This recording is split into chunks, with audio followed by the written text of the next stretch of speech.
आज हम एक दिव्य यात्रा की शुरुआत कर रहे हैं शिव महापुराण के विद्येश्वर संहिता। प्रथम अध्याय।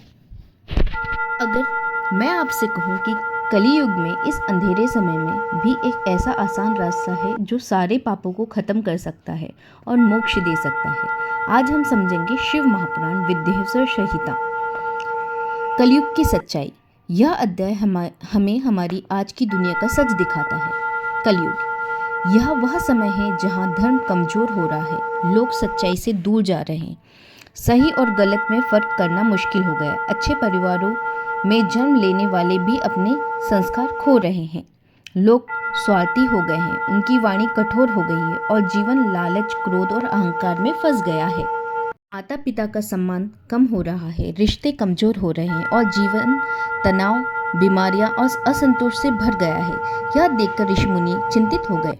उन्होंने पूछा, जब लोग इतने भटक गए हैं, जब धर्म कमजोर हो रहा है, तो उन्हें शांति कैसे मिलेगी, उन्हें मोक्ष कैसे मिलेगा?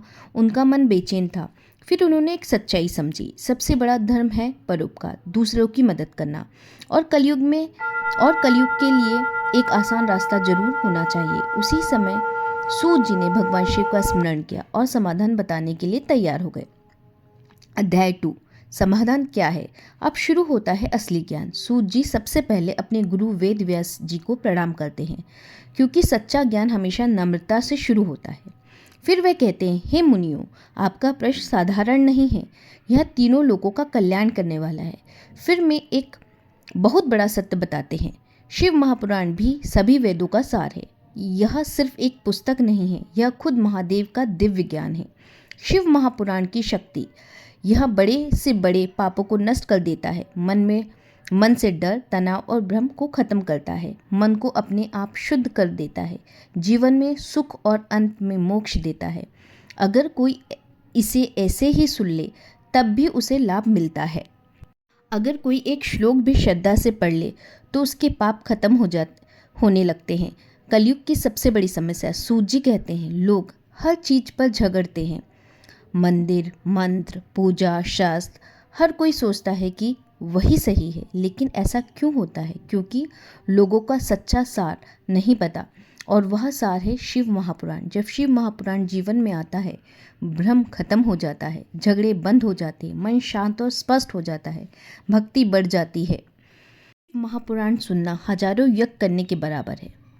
इसका सम्मान करना सभी देवताओं की पूजा के बराबर है। इसे दान करना अपार पुण्य, रोज पढ़ना जीवन मुक्ति, चतुर्दशी के दिन पाठ करना, रात में जागरण करके सुनना, व्रत रख कर पढ़ना, इसका फल कई गुना बढ़ जाता है।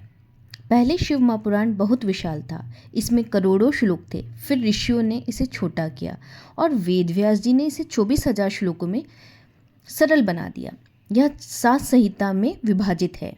7 संहिताओं में विभाजित है। विद्वेश्वर संहिता, रुद्र संहिता, शत्रुत संहिता, कुटिरुद्र संहिता, उमा संहिता, कैलाश संहिता, वायवी संहिता। सबसे बड़ा संदेश, आपको परफेक्ट होने की ज़रूरत नहीं है, आपको संत बनने की ज़रूरत नहीं है, बस सुनना शुरू कर दीजिए, क्योंकि शिव महापुराण खुद आपको शुद्ध करेगा, आपको मार्ग दिखाएगा और आपका जीवन बदल देगा। चाहे जीवन कितना भी व्यस्त हो, चाहे हमने कितनी भी गलतियां की हो, अगर हम महादेव की ओर एक कदम बढ़ाते हैं, महादेव हमारी ओर 100 कदम बढ़ाते हैं। तो जुड़े रहिए, क्योंकि आपकी परिवर्तन की यात्रा शुरू हो चुकी है। हर हर महादेव।